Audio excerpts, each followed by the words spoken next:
Thank you very much. We're going to take a few minutes of your time before we break for lunch, but we're going to hear about how B.League basketball in Japan and WSC are working together on fan engagement and the ways in which they're growing their business in the region.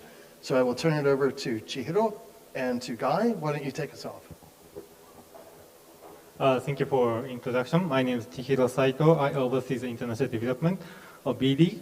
And I would like to introduce our league first, and then into Asian strategies, and then I move on to the long-term plans of our league. Okay, so let me introduce our league. We started 2016, it's 6 years ago, and we have two divisions, two tiers, B1 and B2. And for B1, we have 24 teams. For B2, we have 14 teams. It's already big numbers. And the clubs are all across all over Japan.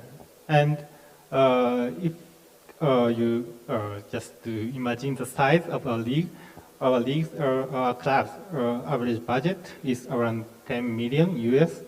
And I think it's a good number. If you know some basketball, the second league in the world is EuroLeague, and it's around 20 million US. And our top teams are around 20 million US. So if you get into our top teams into EuroLeague, they're in the mid-level EuroLeague. And surprisingly, our champions from last season was not from big cities like Tokyo or Osaka. Utsunomiya is a little bit far, 1 to 2 hours from Tokyo, and Ryukyu is the for South Island, but they have strong fan base and they are really loved by local fans. Okay. So if you think about the Japanese player, maybe you know Rui Hachimura, Yuta Watanabe, they're in NBA, but these are our biggest stars. And the top left is Yuki Togashi. He's just 167 centimeters. But he has been selected for the 6th time All-Star 5 and 1-time MVP. And now he's our national team captain. Okay. And these are some numbers of the attendance and the social media. We have been growing in terms of attendance since we started. And we actually have some strong pressure to the teams because our league's revenue distribution is somehow decided by attendance.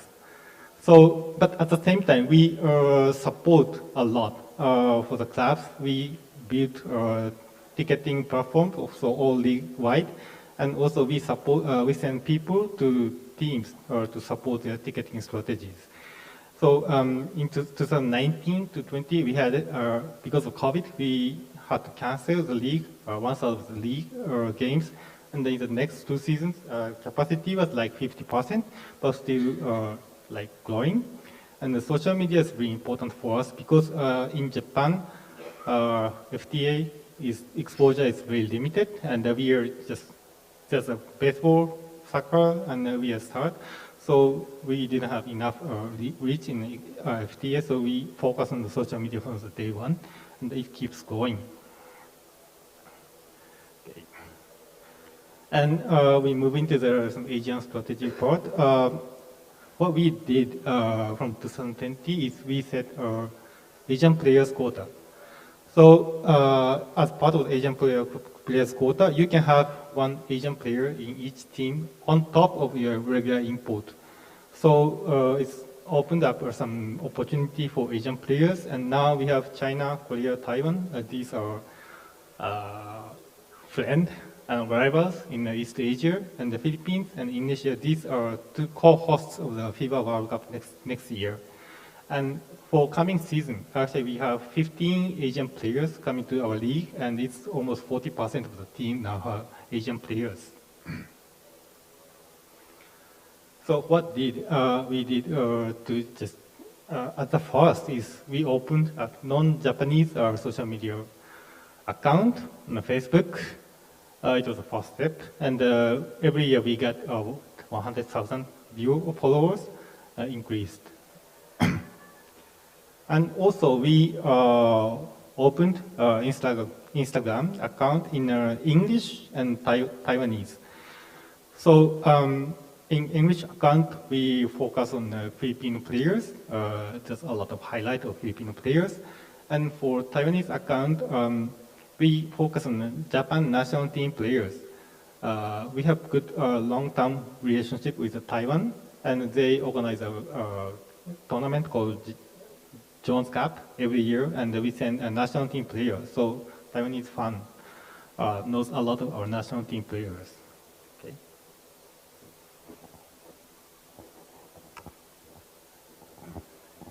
Okay, thank you, Chihiro. A quick introduction for everyone into WSC. We are a technology company, and we run an AI-powered platform that allows you and everyone in the room who generally owns sports rights to automatically create and distribute the highlights and clip content of those rights. We work with a lot of different partners in APAC around the world, and I guess to put into context, if you've picked up your phone any time over the last few days and you've watched highlights on an OTT channel or on social media, it could be out of the US, it could be local Asian football, it could even be the World Surf League finals. It's highly likely that that content originated from WSC. So how does the B.League use technology to help themselves grow? And Chihiro's talking earlier about developing and growing a fan base outside of Japan. One of the fundamental challenges from a content point of view is everything that was traditionally at the fingertips of the B.League was A, content in Japanese, so that doesn't translate too well outside of the market, and B, very focused on certain players or moments that are relevant in Japan. And this is where the B.League brought in a number of new technologies to help grow and scale outside of the market. So if you have a look at the workflow and the process next to me, the first stage here was actually to create local market live commentary feeds. So the B.League started creating live commentary in English, both American English, using commentators in the Philippines, in Korean, in Mandarin. This was all done by a company called Spork, who's a tech partner out of New Zealand, and it's very, very lightweight and easy to use remote commentary solutions. Those streams, 4 or 5 per game outside of Japan, were then streamed into platforms all around the world to the respective local markets. Downstream of those, we took the feeds into WSC. Our tech was able to automatically, effectively index and identify every moment in those games. It could be a dunk, a three-pointer, a game-winning block. We chop those up into clips, and then the B.League, through a set of rules, can start packaging up those clips into highlight reels and send them around the world. So let's say it's halftime of the match. The B.League wants to put together a package of key moments. They can create that video. They're creating it 5 times in different languages and sending it to those platforms around the world. It doesn't even have to be the same moment. So if you want to create a moment of 30 Ravana, who's one of the big Filipino star players, and send that with English commentary into Manila, tech here has allowed the B.League to really grow and scale effectively. Let's have a look at what that looks like. 見てください、今村。ボールだけ、フリッピン。结果球掉了，菲律宾的上篮球没进，篮下进。 And there's the follow by Evans, and he's fouled from behind by Hiyajima. More by his Ikaruga, the way that he is finishing. He has been terrific. コーナーから中村は一発で。3，金春也来了一个3分球。 So I think a really quick glimpse in terms of some of the moments, and I'm sure that everyone in the room knows when you start that local language vision in your respective markets, it starts to become a lot more effective. The numbers that B.League were able to achieve are really, really powerful. You look here at League, as Chihiro mentioned, is less than 10 years old. Last year across almost 1,000 matches, the League published over 60,000 pieces of automated video content. And this content was used across a range of platforms. It's going to social media. Now that's at a league level, domestically in Japan and internationally. It's being used to send to news and other media partners around the world. And then the final element, which is really interesting, is to starting to put that in the hands of the teams. You've got a big range of teams in B1 and B2 division, all with varying level of resources, all with a very powerful fan base in those local markets. And those of you familiar with Japan, you're talking about 150, 200 local news networks scattered amongst the different prefectures, and the local teams were able to pass that content on locally to drive interest at that base level. Okay, thank you. So I can just include some numbers. Like Sadi Ravena, he was a three-time college champion in Philippines and a three-time MVP, finals MVP. And he joined, the first game he joined B.League. We broadcasted with English commentary on our YouTube and Facebook. And we had 100,000 concurrent viewers and almost 900,000 total viewers, and also in the highlight we had 1.4 million viewers. And the left picture is the feed you get, and you see some commentators. These guys are from Philippines, and you see English commentary, and you see the faces. And at the end of the day, last season we are broadcasting partner in Philippines at Top Sports, and we also had some partnership with Astro in Malaysia. So I think the first year of our owned broadcasting will lead to this broadcasting deal in the next season. And we also had an on-ground event in Manila, finally, last May. Because we started during the COVID, we couldn't have an event in Manila, but we had one in Manila, and we could have some new reach with or new connection with the local broadcasters. Okay, and next to is some future plans. Looks like we have been successful so far, but we plan a major reform of the league structure in 2026. And it's simply we will not have promotion and relegation system anymore, and we just move into the expansion model to avoid too much invest to the players. If you have some pressure of promotion or relegation, you have to invest a lot to the players. But at the same time, you have to invest to your team or your staff to grow your business. And that's the reason. And so we have three three pillars like attendance and revenues and arena. You can see the numbers, and we did some case studies and creating some model for this, and what is the best numbers. And the important thing is we added arena for this. We had 5,000 capacity as a criteria from the day we started the league, but what we get at the end is a 5,000 seat huge gym. It's not arena. So what we wanted to have is a more like premium seatings that can enable more ticket revenues or good experience to the fans and sponsorship. So this is a very important part for us. And so I've just done introducing the league and their agent strategies and our future growth strategies. Thank you. Thank you both. The B.League in Japan, I want to make sure the next time I'm there that I can come to one of the games. The growth is impressive. You're working with WSC, and you're providing this technology in a very interesting way to the teams. So how is B.League empowering these teams to grow? You're providing them access to both media rights, the vision, and the technology to your local teams to grow and engage the audience in an ever-growing fashion. Can you talk a bit about how it's been succeeding, and what's the vision for how you're going to grow that team engagement? Okay, we started to give access to the club from the 2020 during the COVID, and we lost a lot of touch points in the arena, so we had to create that. And it's simply clubs know much better your fans, and they know a lot of more background stories to players and games.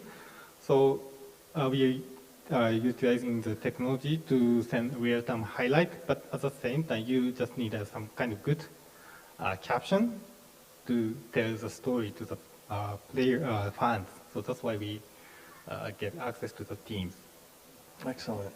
Yeah, I think it's really interesting the way that the B.League works with the teams. For those of you who don't know in the room, the promotion and relegation is based on commercial factors and how the team is sustainable commercially versus their on-court success, win and loss percentages. So then that means you need to really create a level playing field commercially.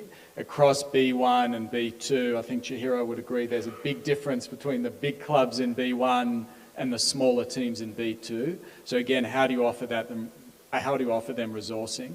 And the first thing B.League did was say, okay, we'll give you access to the vision. So they were lucky in their media rights agreements. They were able to pretty much give clubs, I wouldn't say unlimited, but open usage to vision to be used in games and post games. And then the clubs were actually able to take that and use technology and tailor those stories to really, really focus on a specific prefecture in Japan, their city, their town, and their players, and grow an audience digitally using the power of the content that they might not have had access to a few years ago. That's an excellent strategy and implementation.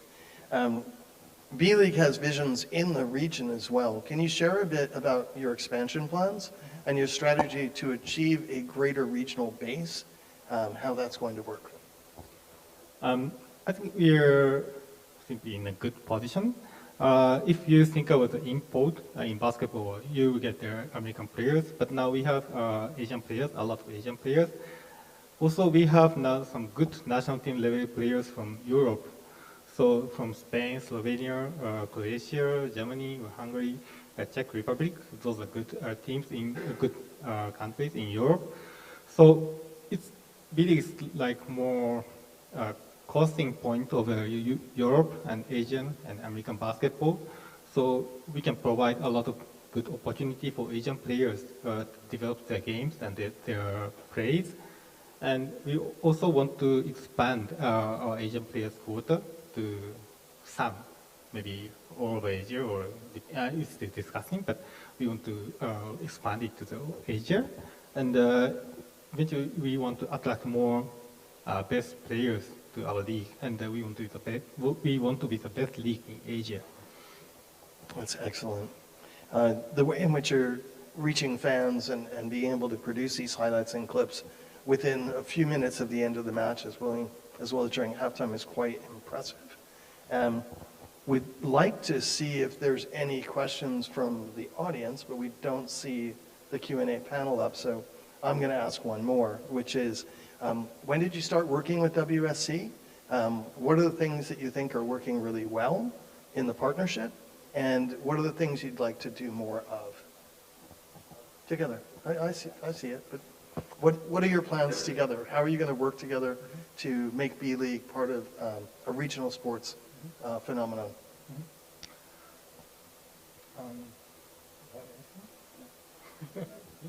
Yeah, look, I think it's really helping in terms of customization and growth, right? Technology should allow you to scale and grow for a league that's under 10 years old, and working with teams that, again, don't have resources like a big, North American team or European football club. So putting that in hands of them, letting them grow, creating content, monetizing that, and establishing the brand is really what we hope to achieve. We started working with WSC Sports in 2018, and the good thing is we keep on to the trend. We started from Twitter, Facebook, and now then YouTube, and we can just publish it to TikTok, Instagram, and these are now more trend. So we can just follow the latest trend using the WSC Sports technologies. Okay, excellent. We have one of the first questions is, what are the costs for adding 5 different languages commentaries per match? Also a little bit on the workflow, because this is not easy to do, having run a multilingual sports platform myself. What's your approach for adding 5 different languages, and how is that important to the way you reach the fan? Okay. We use the cloud platform. called Spoke, and they provide some commentators in some languages, but we also ask some local leagues to provide some your commentators. So it's hard. It's not easy, but we tried. Okay. I've listened to some of them. You do quite a good job. How does your production, what does your production workflow look like? You're doing a lot of on-site, or are you doing a lot of cloud production? What's sort of the way in which the experience gets to the audience? Okay. We have domestic partners, and we do all the production for them, and we take that feed and add some commentary and some graphics for international feed. So we do all the production on site at the venue. But the commentary is all done remotely via cloud. Yeah, so yes. the commentary solution is cloud-based. It's a bit of a mix, I think, of on-site and cloud to deliver. Excellent. So another question from the audience. What content do you allow clubs to post, and how do you ensure that they do not compete with your other media rights product? Basically, we allow teams to post any game content during the game, or maybe 30 minutes before the game, not 10 minutes before the game until the end. And you can post even the interviews after that, post-game interview. So we don't care much about the media rights conflict. We limit some to some minute for teams, but we don't want make it not to conflict with the media rights. Okay, that's how you get 67,000 clips out of 1,000 games. You allow the teams to reach the fans quite well. And what were the key technologies used that drove success for B.League, and what does the process implementation look like? So currently, how are you utilizing technology, and how are you going to continue to do so? Okay. We are use technology like, of course, WSC Sports and some Genius Sports. It's based for providing our stats, distribute our stats data. And we also have some graphics, and it's all graphics engine is singular. So we can just connect in this digital world, and implementation process is not easy actually, because we don't have much people who can speak English and who can understand technology.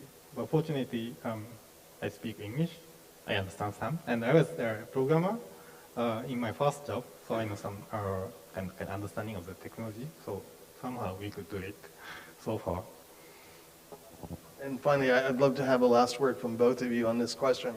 Have you noticed any new consumer technology and digital trends for Japan and the region? What are the things that you think are going to be next year's topic that we'll be talking about? Look, I think from our perspective, which is very much around short-form vision, it is how much short-form is now being consumed in vertical only, like a 9:16 crop format. People want control, they want to be able to click forward, click back, stories start engagements versus a long-form widescreen video. They want graphics, they want stats embedded on the vision, so it's not just the game action itself. So I think the flexibility that vertical video gives you and the storytelling and control will be a big one that we see grow and grow now. Agree. I totally agree with him. All right, please, let's give a hand for Guy and Chihiro. Thank you for being with us today and sharing your insights. We look forward to experiencing more B.League in the coming year. All right, thank you both.